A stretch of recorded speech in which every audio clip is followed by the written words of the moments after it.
ورحمۃ اللہ وبرکاتہ. یہ ریڈیو قطر ہے اور اب آپ ہم سے آج کا دوسرا بلیٹن سنیے. مگر پہلے ہیڈ لائنز. صاحب اسمو امیر نے ترکی کے صدر کو ان کے ملک کے یوم جمہوریہ پر مبارکباد دی ہے. وزیر اعظم اور وزیر داخلہ نے پولیس کالج کے تیسرے بیچ کی گریجویشن سیریمنی میں شرکت کی ہے. قطر نے فرانس کے شہر نیس میں چھری گھونپنے والے واقعے میں مذمت کی اور اس بات پر زور دے کر کہا ہے کہ وہ عبادت گاہوں کو نشانہ بنانے اور پرامن شہریوں کو ہراساں کرنے کو مسترد کرتا ہے. امریکہ کے صدارتی انتخابات میں بائیڈن اور ٹرمپ کے درمیان مقابلے میں شدت آ گئی ہے. یہ تھی ہیڈ لائنز. اب پیش خدمت ہے بلیٹن ان ڈیٹیل. بسم اللہ الرحمن الرحیم. صاحب اسمو امیر شیخ تمیم بن حمد آل ثانی نے برادر ملک جمہوریہ ترکی کے صدر رجب طیب اردگان کے نام ان کے ملک کے یوم جمہوریہ کے موقع پر مبارکباد کا برقی پیغام ارسال کیا ہے. نائب امیر شیخ عبداللہ بن حمد آل ثانی نے بھی صدر رجب طیب اردگان کو یوم جمہوریہ کی مبارکباد دی ہے. اسی طرح وزیر اعظم و وزیر داخلہ شیخ خالد بن خلیفہ بن عبدالعزیز آل ثانی نے بھی برادر ملک ترکی کے صدر کے نام یوم جمہوریہ کی مبارکباد کا ٹیلی گرام روانہ کیا ہے. وزیر اعظم و وزیر داخلہ شیخ خالد بن خلیفہ بن عبدالعزیز آل ثانی نے ذکریت کے علاقے میں واقع پولیس کالج کے تیسرے بیچ کے تھنڈر بولٹ کمانڈوز کی گریجویشن سیریمنی میں شرکت کی ہے.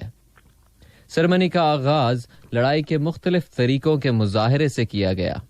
ان میں نیزہ بازی، لڑائی، ٹاور سے اترنے اور ان پر چڑھنے اور پیٹرولنگ کے شعبے شامل تھے. اس کے علاوہ اس بیچ سے متعلق ایک ڈاکیومنٹری فلم بھی دکھائی گئی. اس بیچ میں قطر، فلسطین، جارڈن اور یمن کے 110 طلبہ شامل ہیں. تقریب کے بعد وزیر اعظم و وزیر داخلہ نے وہاں لگائی گئی ایک نمائش بھی دیکھی جس میں اس قسم کی ٹریننگ میں استعمال ہونے والے ٹولز اور ہتھیار رکھے گئے تھے. نائب وزیر اعظم و وزیر مملکت برائے امور دفاع ڈاکٹر خالد بن محمد العطیہ، امیری گارڈ، مسلح افواج، وزارت داخلہ اور انٹرنل سیکیورٹی فورس یعنی لخویہ کے اعلیٰ آفیسرز نے بھی اس سیریمنی میں شرکت کی.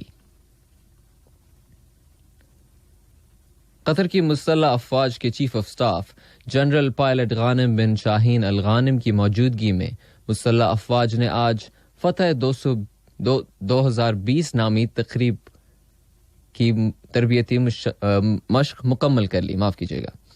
ایجوکیشن اور ٹریننگ کے ڈیپٹی چیف آف سٹاف اور اس مشق کے ڈائریکٹر میجر جنرل حمد احمد النعیمی نے کہا ہے کہ یہ مشق کمانڈ سینٹرز اور مختلف شعبوں کے تیار رہنے کی ٹریننگ ہے اور اس میں مسلح افواج کی مختلف شاخوں، جنرل کمانڈ کی اتھارٹیز اور برادر ملک ترکی کے مسلح افواج کی فورس بھی شامل تھی. انہوں نے مزید کہا ہے کہ زمینی، فضائی، سمندری فوجوں اور فضائی دفاع کی فوجوں میں جدید ترین آلات اور سسٹمز کے آ جانے کی وجہ سے مسلح افواج کی منصوبہ بندی اور آپریشنز کرنے کی صلاحیتوں میں اضافہ ہو گیا ہے اور یہ فورسز پوری مہارت کے ساتھ جوائنٹ آپریشنز کر سکتی ہیں. ملک میں جمہوریہ ترکی کے سفیر جناب محمد مصطفیٰ کوکسو اور قطری مسلح افواج کے متعدد اعلیٰ آفیسرز اس مشق میں اختتامی تقریب پر شریک رہے. وزارت صحت عامہ نے اب سے تھوڑی دیر قبل اعلان کیا ہے کہ ملک میں گزشتہ 24 گھنٹوں کے دوران کورونا وائرس کے مزید 211 کیسز رجسٹر ہوئے ہیں اور ایک اور مریض چل بسا ہے، جبکہ نئے صحت یاب ہونے والوں کی تعداد 240 بتائی گئی ہے. اس طرح قطر میں اب تک اس بیماری سے شفا پانے والوں کی کل تعداد 129,124 ہو گئی ہے. قطر کورونا وائرس پر قابو پانے کے لیے اس کی بہترین اسٹریٹجی اور صحت کے شعبے کی کوششوں کے نتیجے میں بڑی کامیابیاں حاصل کر رہا ہے. قطر نے فرانس کے شہر نیس میں ایک چرچ کی عمارت میں چھری گھونپ کر قتل کر دینے کے واقعے کی سخت مذمت کی ہے. اس واقعے میں لوگ ہلاک اور زخمی بھی ہوئے ہیں. قطر کی وزارت خارجہ نے اپنے بیان میں قطر کے اس مستقل موقف کو دہرایا ہے کہ وہ ہر طرح کے تشدد اور دہشت گردی کو مسترد کرتا ہے، خواہ اس کی وجوہات اور اسباب کچھ بھی کیوں نہ ہوں. وزارت خارجہ نے اپنے بیان میں زور دے کر کہا ہے کہ قطر عبادت گاہوں کو نشانہ بنانے اور پرامن شہریوں کو خوف زدہ کرنے کو سخت مسترد کرتا ہے۔ بیان میں قتل ہونے والوں کے رشتہ داروں اور فرانس کی حکومت اور عوام سے قطر کی جانب سے تعزیت کا اظہار کرتے ہوئے زخمیوں کی جلد از جلد صحت یابی کی تمنا کا اظہار کیا گیا ہے۔ یہ واقعہ ایسے وقت میں رونما ہوا ہے جبکہ اسلام کو بدنام کرنے کی کوششوں کے خلاف متعدد اسلامی ملکوں کی سڑکوں پر عوامی احتجاجی مظاہروں کا سلسلہ جاری ہے تاکہ فرانس اس موقف کی مذمت کی جا سکے۔ اس کے ساتھ ہی فرانس کے سامان کے بائیکاٹ کی اپیلیں بھی کی جا رہی ہیں۔ عربی اور اسلامی دنیا میں سرکاری رد عمل میں واضح دوریاں نظر آ رہی ہیں۔ ایران کے رہنما علی خامنائی نے کہا ہے کہ فرانس کے صدر کی جانب سے اسلام کو بدنام کرنے کی حمایت ان فرانسیسی مسلمانوں کے ضمیر کی توہین ہے جنہوں نے اسے ووٹ دے کر منتخب کیا ہے۔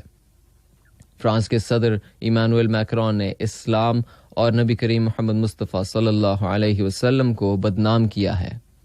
اس پر عربی سرکاری رد عمل میں کہیں تو خاموشی اختیار کی گئی اور کہیں بالواسطہ طریقے سے مذمت کی گئی ہے۔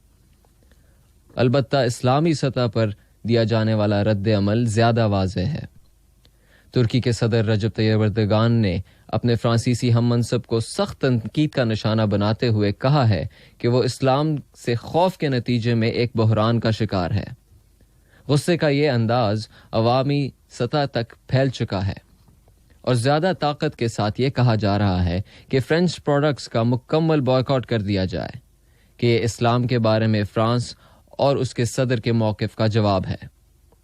فرانس کے صدر نے اسلامی اصولوں کے مقابلے میں فرانسیسی قدروں کو زیادہ بہتر بتایا ہے۔ اس طرح کی کارروائیوں اور بیانات کا فطری نتیجہ یہ نکلتا ہے کہ انتہا پسندی اور دہشت گردی کی حوصلہ افزائی ہوتی ہے۔ اس لیے بہت ضروری ہے کہ مقدس ہستیوں اور مقامات کو سیاسی اور نظریاتی کشمکشوں سے دور رکھا جائے اور قوموں کے درمیان رواداری اور بات چیت کی قدروں کو فروغ دیا جائے۔ لبنان اور اسرائیل کے درمیان سرحدوں کے تعین پر بحث کے لیے مذاکرات کا نیا دور جاری ہے۔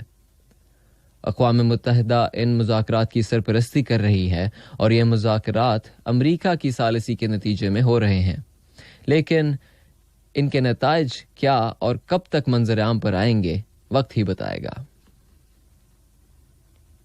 نگورنو کاراباخ صوبے کی تازہ ترین صورتحال میں بتایا گیا ہے کہ آذربائیجان کے صدر الہام علییو نے ماسکو میں غیر مشروط مذاکرات پر آمادگی ظاہر کر دی ہے۔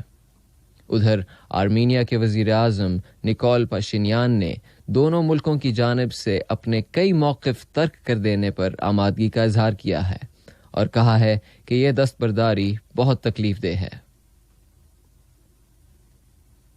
امریکہ میں صدارتی انتخابات اب قریب آ گئے ہیں اور موجودہ صدر ڈونلڈ ٹرمپ نے اپنے حامیوں سے اپیل کی ہے کہ وہ ذاتی طور پر وقت سے پہلے ہی ووٹ ڈال دیں۔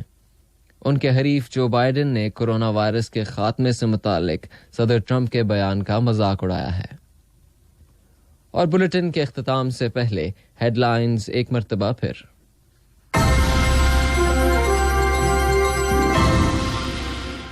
صاحب اسم امیر نے ترکی کے صدر کو ان کے ملک کے یوم جمہوریہ کی مبارکباد دی ہے۔ وزیر اعظم و وزیر داخلہ نے پولیس کالج کے تیسرے بیچ کی گریجویشن سیریمنی میں شرکت کی ہے۔ قطر نے فرانس کے شہر نیس میں چھری گھونپنے کے واقعے کی مذمت کی ہے اور زور دے کر کہا ہے کہ وہ عبادت گاہوں کو نشانہ بنانے اور پرامن شہریوں کو ہراساں کرنے کو مسترد کرتا ہے۔ امریکہ کے صدارتی انتخابات میں بائیڈن اور ٹرمپ کے درمیان مقابلے میں شدت آ گئی ہے۔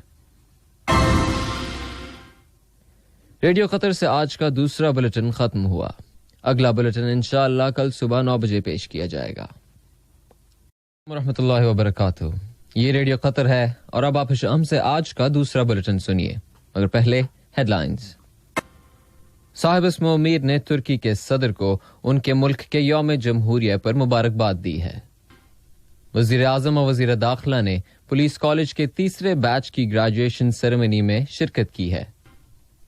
قطر نے فرانس کے شہر نیس میں چھری گھونپنے والے واقعے میں مذمت کی اور اس بات پر